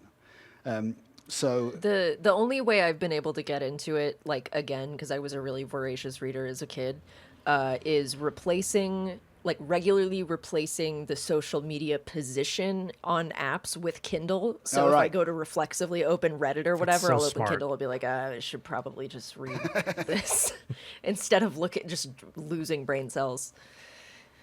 Brian, what is popping? Well, I'm sorry, Grant. I have a book to recommend. So what's popping for me this week, and I you know what, I did not know going into this that we were going to be talking about the university systems of England, America, because what's popping is it's a trilogy by David Lodge, who's a British author. It's called the Campus Trilogy, and it is about I'm almost done with the first book. And it's basically about an English professor, a professor of English literature, from what is clearly Birmingham but not, who trades places with a guy at what is clearly Berkeley but not, and they swap. And so this American, kind of irascible older Jewish American professor goes to Birmingham, and this very uptight British guy goes to Berkeley, and it takes place in 1969, basically. So it's all the Vietnam protests and everything is happening, and these guys kind of swap places and learn about each other's university systems. It's a satire, and these were, I think, Lodge's most famous books. To give you some idea of what these people are, he talks in the intro to this trilogy. He said his dream casting for these two roles, and remember, this is in the late 60s, early 70s, was John Cleese and Walter Matthau. Those are who he imagined playing these people. They're a bit dated now. These are from the late 60s, so you have to put up with some, maybe kind of sexist stuff and stuff like that. But as many things from the past have. But it's a really interesting, having been an American academic who moved to England, to deal with that university system. I find a lot of oh yeah, that's right. That's a thing that I had to deal with. This feels so laser targeted at your brain. Yeah. And they're really fun. They're very well written. They're very funny. I'm really, really enjoying it. So I'm almost done with the first book, and there's two more in this trilogy. I've been meaning to read them forever. There's Lodge says in the introduction that it's almost a cliche at this point to have this first book given to every, American academic moving to England. And I can't believe I didn't read it before I did, but, they're really fun and interesting. If somewhat a bit of artifact of an earlier time. So yeah, the Campus Trilogy by David Lodge. That also, and the new Masters of the Universe show on Netflix is pretty fucking great. I really enjoy it. I've heard that's great. Yeah, I've heard people say that's great. It was a great show. Yeah, one of the directors is Patrick Stannard, who is an animator that we've worked with at NSP. He directed our big Wizards and Warriors kind of song that came out a little bit ago. He was the director for the animation team there, and he's one of the directors of this show. I was a big He-Man fan growing up in the 80s, and it's cool I haven't really followed it since then, but they do some interesting stuff, including, okay, spoiler alert, skip forward 20 seconds if you don't want to hear me say this. Actually, not 20 seconds. It's more like a minute and a half. So call it 2 minutes if you really want to be safe. Killing off He-Man in the first episode. All right. Which is a pretty fucking baller move that I really like. So, wow. Yeah. Well, it's really fun. He's dead for the entire season, or did he come back and that's it? He shows up in flashbacks, but unless now I haven't finished, I've watched 4 out of 5 episodes, so maybe something happens in episode 5. Right. But right now he is dead, and they're dealing with kind of the fallout of what caused him to die. Wow, that's a ballsy move, isn't it? Right, to kill off fucking He-Man. It's yeah, and Skeletor too. By the way, He-Man and Skeletor are both all right, dead and gone. And Skeletor basically has been replaced with a techno futurism cult headed by Triclops, and essentially all or most of the magic has disappeared. And so it's an interesting idea. And also, apparently I forget exactly what his role is, but I think it's the showrunner, I believe, is Kevin Smith, who is so hit and miss that it's just ridiculous. Right. More miss than hit, in my opinion, these days. But he did a really, really great job with this. Well, fancy that. Yeah, it's fun. Sick. All right. Let's move into our final segment, Yeah. which is called Peaches and Lemons. And this is the part where the theme song goes right there. Peaches and lemons. Peaches and lemons. Okay, so this is 3-part gratitude exercise and 1-part petty grousing. So we will each go around and share a lemon, which is a thing that is a mild bummer or inconvenience, and then we will each share 3 peaches, big or small, just a nice thing that made you happy or that is cool. I'm getting so good at doing this introduction. Yes, it's better than mine. You did good this episode, Brian. I'm really proud of your self-control. Do not say anything further on that. I just want to say I don't know what you're talking about. Let's each do it. Let's each do a fucking lemon, please, God. I'll go first real quick since I basically already said mine. Okay. It's raining today. We couldn't send Audrey to camp. It's a bummer. I wanted her to go to camp, and she wanted to go to camp. So I'm bummed about that. That's it. Rip. That's my lemon. Grant, do you have a lemon? My lemon is the death of common sense. I just feel like we're just the America at the moment. Common sense has just gone out the window. It seems to be based on people make decisions based on anything except common sense, and that just drives me up the wall. I can't believe it. It's crazy. Perfectly fair. Yeah. My lemon is that the other day I was taking a nap on my couch, and when I take a nap, my dog will come up and sniff at my face, and then she'll get nice and cozy on me. So I was doing that, and I felt like a little tickle on my face, and I was like, "Oh, maybe's here." And then I went to pet her, and she was not there. And then I opened my eyes, and the biggest spider I have ever seen in my time living in LA had crawled across my face. And normally I do the little cup paper thing and I take the spider out, and that was just an immediate slap because I still am getting once they're on your body, face. it's game over. I'm very sorry. I will always save spiders. But it was so fucking big. We're doing the video, but it was like that. Wow. And then the rest of the night, I every little hair twitch on me. I was like, where the fuck did that come from? When I first moved here, one of the first days I have that AC unit back there, and a cockroach just fell out of it and slapped the ground. So I'm always paranoid about sudden large creatures. I had so that's my lemon. when I was staying at Rachel's parents' house in Minnesota. this is several years ago. I had a fucking centipede drop onto my face from the ceiling in the middle of the night, and I woke up screaming, like, because this thing just went right on my face, crawl. You know, they have a million legs just all over. It was awful. I know, like when we first moved here, I was like the thing about seeing the first Black Widow, you know, on a web, like you know, you sort of taught to just think they're going to attack you and kill you immediately when they, I mean, they don't do that. But like the first time we saw one, we all were all at the front door. There was a Black Widow just outside the front door. Yeah. And you just kind of edge around it because what's it going to do? It's not going to run and try and bite you, right? Because they're really timid spiders. They're that high. Yeah. But I mean, that first time we absolutely shat ourselves, like without a doubt. We thought, oh my God, you know. And they're just everywhere. They're like, if you have a backyard, they're here. I don't know anyone that's ever been bitten by one. I'm sure it happens. Yeah. But, you know, it's not like you have to worry about kids and stuff. You say, don't touch that spider because that would be bad. But it's not like kids are going to go touching spiders anyway. It's not really. But for a while, at night times, my wife and I she'd have a torch, a flashlight, and I'd have a swatter, and we'd go out at like 8 at night when it was dark and find them all in the backyard and kill them all. Because for quite a long time, because we're so paranoid about it. Now we just don't care. But at the time, it was like, we've got to go and kill them all because they're going to come in at night and kill us, you know.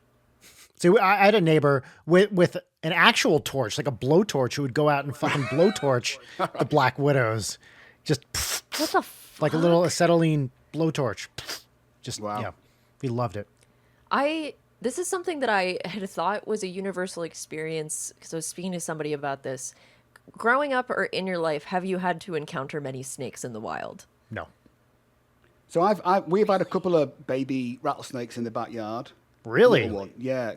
Since we've been living here, inside this house about 5 years, and there's been two, but little ones, and they always say that little ones are the worst because they always inject all the venom. They don't know how to. Yeah, because they don't know how to control it yet. Yeah. So, and there's a guy around here called Bo, the snake wrangler, who comes around and takes it away.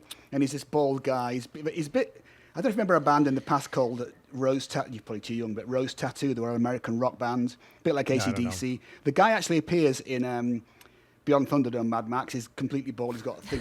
He's got like a thing at the back of his head, like some kind of. Anyway, you're probably just too young, right? Wait, your snake guy is in Beyond Thunderdome? No. But he looks like him. Okay. Sorry. Okay, gotcha. Yes. And so Bo comes around. He's got this kind of cut off denim thing, with bare chest and all that, you know. And he comes around and he just takes it away. But yeah, so we've seen two baby rattlesnakes. I mean, that absolutely freaks you out, you know. Ridiculous. Yeah, I just asked because like I grew up in the South, so seeing snakes was just like a regular occurrence. Like you're just gonna run into them. I've seen rattlesnakes and cottonmouths and all sorts of shit. Right. Like it was just sort of like, oh, okay, snake, don't go over there. My childhood dog got bit on the mouth by a cottonmouth, and then his snout went softball side. It was terrible, but it was kind of funny. But yeah, snakes. I think they're cool. I don't like them when I'm walking through a little marsh island and then all of a sudden a fat fucking rattlesnake just like goes right past my bare foot. Like I'm good. Yeah. I mean, we saw snakes so infrequently that I remember the one time a little black garter snake showed up in our garage. It was like an event. And yeah. It's exciting. I love to see a snake. Yeah. I was kayaking with my dad once, and then I don't remember what kind of snake it was, but it is terrifying when you are in a tiny boat and then the snake just comes like, you know, swimming on top of the water past you. But also, like, for me, like as a Brit, right? There's nothing in the UK that can kill you. There's no animal. It doesn't exist. There's nothing. I've got one snake there called an adder. Sometimes call it a viper. It can give you a bit of a bite, but there's nothing in the UK that can kill you. So you can come to America, come in here where there's a Black Widow can give you a nasty bite. There's a scorpion can give you nasty. They won't kill you, you know, but a rattlesnake could, you know. Yeah. And I feel like that, as a British person, is just such an alien concept that something that exists can kill you is like so frightening to us lot, you know. Yeah, I bet. I love animals. All right, let's do peaches. I can start because mine are all like small and short. Sure. Let's see. My first one is your lemon, Brian, which is that I woke up at 4 a.m. and it was raining and I couldn't sleep. So I just sat on my balcony and listened to the rain at 4 a.m. Look, which is nice. I love rain. I love it when it rains here. It's my favorite thing. But I wanted to send my kid to camp. Yeah, sorry. I don't want to take away from your peach. That's fine. It being a lemon for you does not diminish my peach. That's exactly. My second one is that I started making my own cold brew, which has made me considerably more insane. God, it's good. I've been making like the copycat Starbucks like salted caramel sweet cream, which is really easy, and so I get to make my froofy little coffee drink in the morning, and it's just nice. And then my third one is that because I was without a fridge without a working fridge and then fully without a fridge, now I have a freezer again for like the first time in months. Mm-hmm. Freezers are fucking awesome, guys. Yeah, I don't know if great. you knew. You get frozen meal. I've been eating a lot of ice cream. Ice! You just get to have ice. Yep. My ice maker on my old fridge did not work at all. You just grab ice and put it in a drink and it's cold. Novelty. Yeah. So those are mine. Grant, do you have 3 peaches? So I guess I thought about this a little bit. So one of my favorite peaches is just like the vaccine and science in general. Like it's just so great that people sit in laboratories, working that shit out, and then we all just take it and it's great. And I just think that's such a fantastic thing. It's kind of my reverse to people's common sense thing going out the window. You know, you get all these. I just found that to be amazing. Like the fact that it makes our lives so much better. Like it's just crazy. Yeah. I'd say, you know, composing music in general, because I think music just, you know, I do sit and think about it sometimes, like just the fact that us human beings learn to stick notes, that learn to cut the string in half and half again to get the notes and all that and work it all out in caveman days, and it all works now and we all can write these amazing things. It's fantastic. So it makes, you know, it earns me a living, but I kind of feel like everybody, it's a truly universal language. You know, you can sit there and not speak the same language and not understand each other at all, but you can all get that piece of music, which I think is fantastic. And my other little peaches, my brother's been super sick, and he was taken into hospital and emergency operation. He was sedated for a week, and he's come out of it and he's going to be all right. So, that's great. So he was like totally under for a week. Yeah, he was intubated for a whole week. It's not COVID, it's something else. But shortly out of the blue, passed out, taken into intensive care in the UK, emergency surgery, and he's all right. And so, amazing. So it's crazy. I know it's slightly serious, I suppose, but he's going to be all right. So that's fantastic. That's fantastic. Yeah, I'm sure that's a load off. Yeah, absolutely. That's great. Brian? All right, peaches. First peach is I love playing video games with my daughter, and we're playing Skyward Sword now, which they just released for the Switch. I've never played this game before. All I knew about it is that some people really don't like it.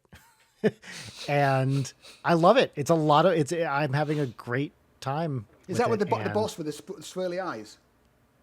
That's Majora's Mask, I believe. No, it's on. It's on the DS. Oh, sorry. There is a swirly eye thing. Yes, there's like a spiral eye. There's some. I just got a guy with a top hat with 2 swirly eyes. It might not be. It's just Zelda, maybe not Skyward Sword. But my son had nightmares about that character for years. Oh, I don't know. Honestly, I haven't played a lot of the Zelda games. I'm kind of going back and playing them now. I played. Here's how few Zelda games I played. I played the original when it came out for the NES, and then the next Zelda game I played was Breath of the Wild. Right. And well, I guess Link to the Past, in between. Yeah. A Link to the Past for me and the SNES is my favourite video game of all time. I think that is such a fantastic game on the Link to the Past. That's just brilliant. So you try and play that on the Super NES if you can. Well, that actually, I did start playing that after Breath of the Wild. Right. So because it was available on the Switch. Yeah. And it's really, really great. But it's when I play with Audrey, she's, for a lot of these Zelda games, like there's just too much puzzle solving for a 7-year-old to really get. Maybe when she's like 10, she can do it. But for right now, she can just watch. And actually, she has solved some of the puzzles. I'd say it's too much for her, but she solved a bunch of stuff that I was stumped by. But while we play, she listens to the music and makes up words to it. All right. And she'll be like, Zelda is walking through a cave, like stuff like that. And it's so cute to just hear this little kid make up words to the music. And she does it for every game we play. She did it for Mario and Rabbids Kingdom Battle. Right. I have to say. And I've got to say that I really too. think that playing games with your kids thing is really fantastic. Yeah. Like, I do get letters from people, the emails, sorry, not letters, and some of them are quite sad where they say, I played Banjo-Kazooie with my mum when she was, dying of cancer on her bed, and, and to this day, whenever they hear the soundtrack or play the game, it brings it all back to them.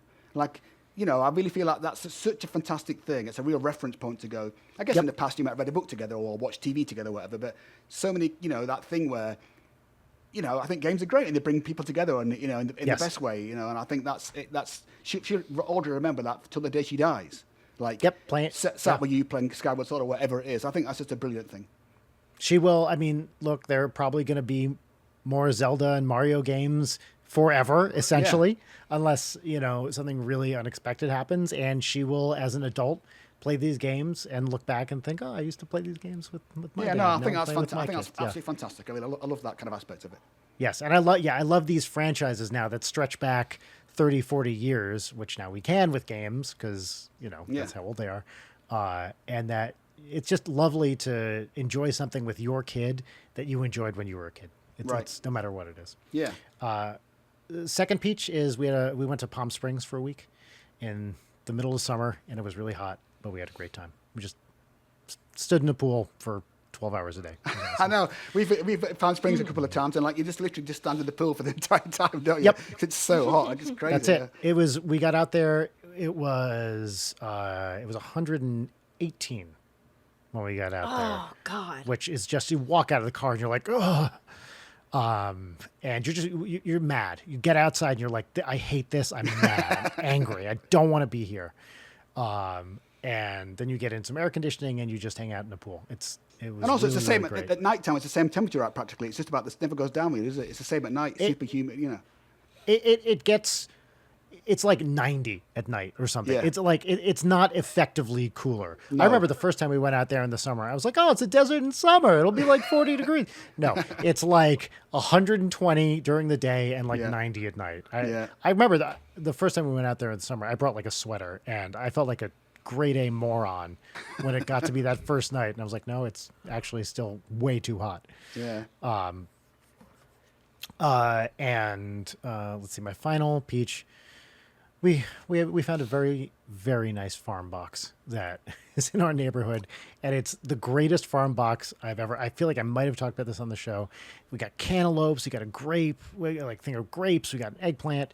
It's not just a bunch of kale, and it's just a great little farm box. And every week we get it. We pull out some weird new vegetable. It's like, oh, wow, we got a bunch of okra this week. Cool. Okay. I guess my wife's just started going to a local farmer's market. We've never done it before. Like she was just sold on it. Go every Sunday, and you just get there's less plastic packaging. It's all cardboard or stuff you can throw away that's going to be recycled. You know, it just kind of feels like why didn't we do this before? Instead of going to Vaughn's or Ralph's every time and getting veg, getting the veg, it's not that great. Like you go to the farmer's place, it's just all stuff they picked out the ground that morning, probably. I don't know. You know, it's like They give eggs. We can get a dozen eggs with it. And these eggs are like, it's that bright.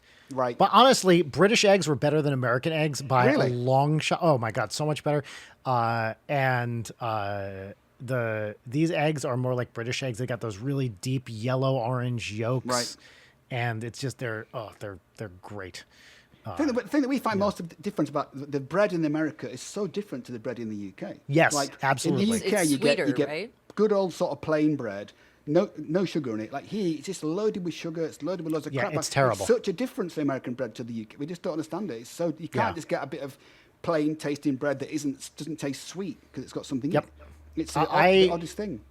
I loved the food in the UK. Like I had, I'm sure there was some post-war thing, like probably in, I don't know, in the late 50s, maybe it was pretty dire for a while or something when everything was boiled or whatever. But honestly, I felt like most of the stuff we got, even in, London, was fresh. A lot of it was local or semi-local or at least British. I was always impressed with the food. But I think also, London in the mid 2020s is probably a culinary hub for, by any comparison. But even just going to the supermarket, the stuff there was generally pretty great. I never understood why people would complain about it. Yeah, that's where you obviously didn't go to Scotland, did you? Because I think Scotland's got the worst incidence of heart disease in all of Europe because it eats such shit in Scotland. I didn't spend much time in Scotland, but London was great. Yeah. No, it's fantastic. I mean, it's a great city. Like you say, it's very cosmopolitan, isn't it? It's got everything there, I guess so. No, I mean, we love the food in America. It's the bread thing is odd. Just find it a little bit odd. Yes. You know, I mean, and also the thing where you have the waffles and the bacon, because waffles to us is like a dessert. That's and you right. put the bacon with it, which is not, and that's a bit strange. You know. Yeah. You know, all that kind of thing. And like you don't really put butter on bread in a sandwich. We'll have bread with butter and then something on. You know, like you don't put butter Always. on bread. Yeah. Oh, yeah. You couldn't get an unbuttered sandwich. Yeah. No. Yeah. Like it's something we do everyone, and you don't do it here. It's all just dry bread, right? Rachel, It's the superior move. Though. Clearly. Tell me if you agree with this. Rachel at her work one day, she had like a breakfast muffin, like a blueberry muffin or something like that, and she cut it open and put butter on it, and people looked at her like she was a crazy person, and she's like, "What's wrong?" And they were like, "No, you do no." Yeah, we and she's definitely like, do that. Yeah, she was like, You put butter on everything. Like you buttered my ham sandwich and I put butter on this blueberry muffin and this is like a crime. Yeah. It's so good when you get like the half muffin that they like Grilled. throw on a grill Yes. for a little bit and then you put a little bit of butter on it. Oh, It's the best. God. Anyway. All right, folks. Grant, thank you so much for being here. This has been a really lovely conversation.